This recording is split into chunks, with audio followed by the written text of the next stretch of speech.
Ya, yang masih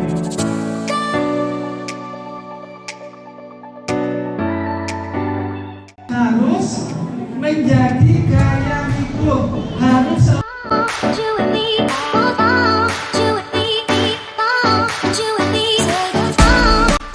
tetap semangat. Yes, yes, yes, Allah.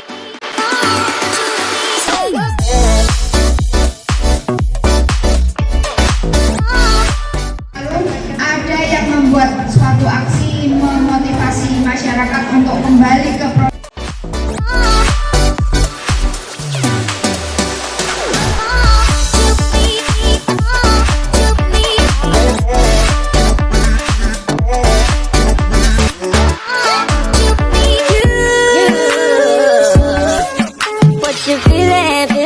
Special feelings, feeling sexual, you love.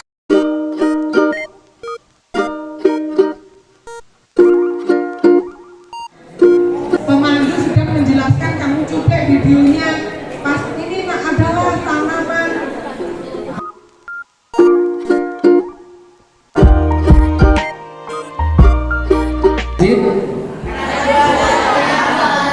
Kalau saya tanya, kenapa ada kearifan lokal?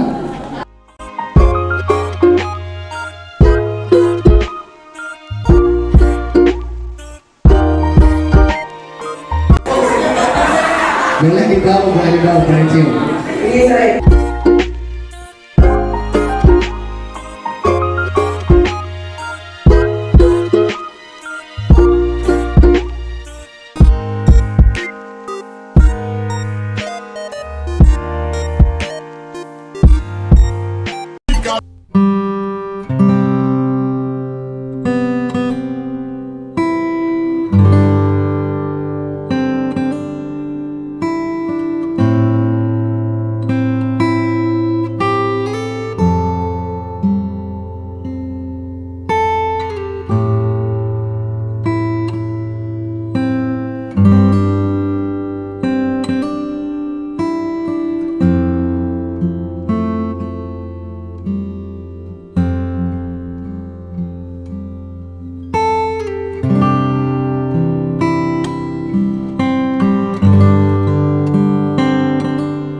Dijual di klinik saja, di klinik kita. Jadi di klinik itu sama di gift shop yang ada di tempat kunjungan kita. Berapa luas lahan yang digunakan untuk menanam tanaman di sini? Kalau lahan itu sekitar puluhan hektar ya. Soalnya di sini kan ada sampai di kaki Gunung Lawu sana ini masih punya kita. Kita itu punya lahan itu di bawah itu yang tadi dilewatin itu ada di Kebun Kalisoro yang pertama. Terus Kebun Karangpandan sampai di Bogor pun kita punya.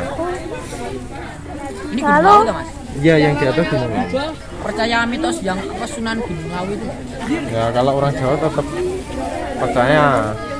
Lalu hasil panennya sebanyak apa dan seberapa lama? Seberapa lama umur panennya atau gimana? Nah, panennya itu biasanya sebanyak apa? Oh, Dalam waktu berapa? nah, jadi kalau di sini kalau seberapa banyaknya itu sesuai dengan kebutuhan kita. Jadi semisal kita baru kekurangan jahe misalnya, terus kita menanam jahe. Nah, setelah umur panen, nah itu kita panen seperti itu. Jadi untuk banyak atau sedikitnya itu tergantung dari permintaan masyarakat atau ketersediaan barang kita. Tuh, wawancara ikut Mutia tuh loh. Terus biasanya konsumennya itu warga lokal atau warga luar? Kalau di sini mungkin sampai luar daerah pun ada. Jadi daerah Kalimantan, daerah Sumatera itu juga sampai di sini.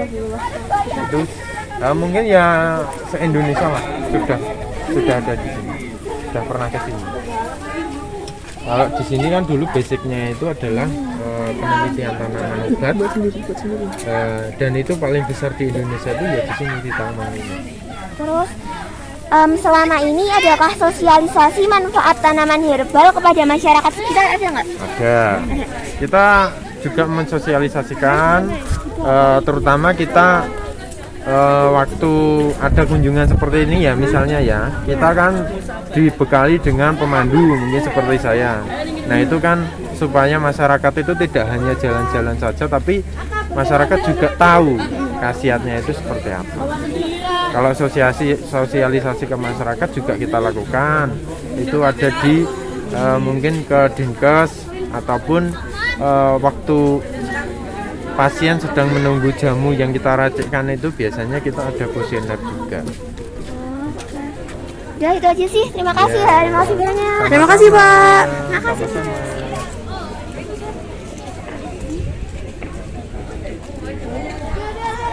Ya mau tanya apa? Pertanyaannya itu manfaat jamu di sini itu apa?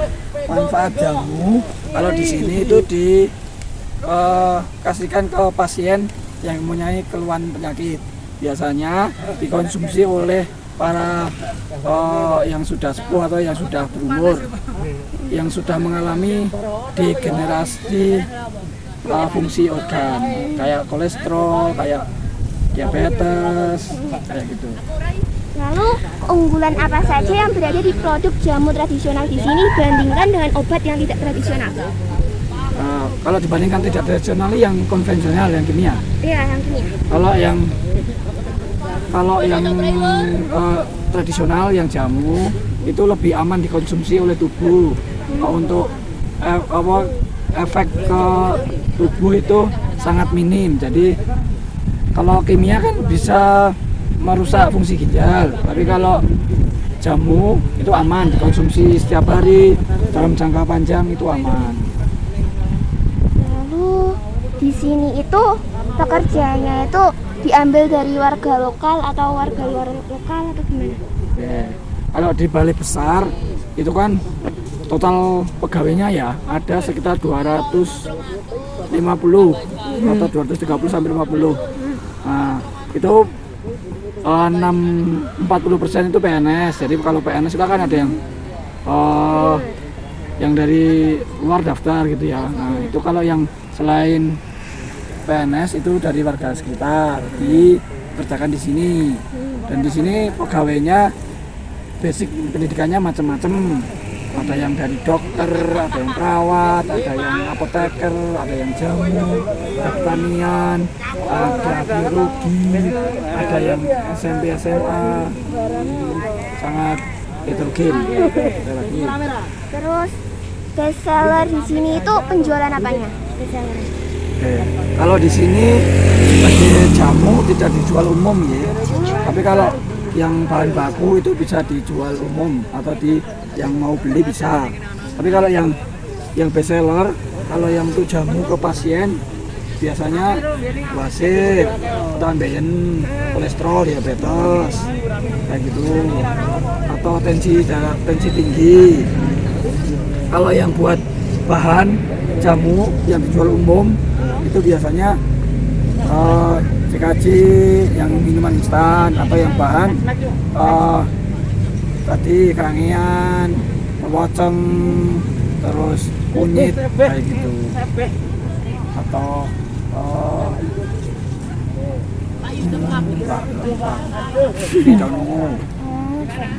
Makasih banyak ya, si Rojan. Makasih banyak. Ya, Makasih, Pak.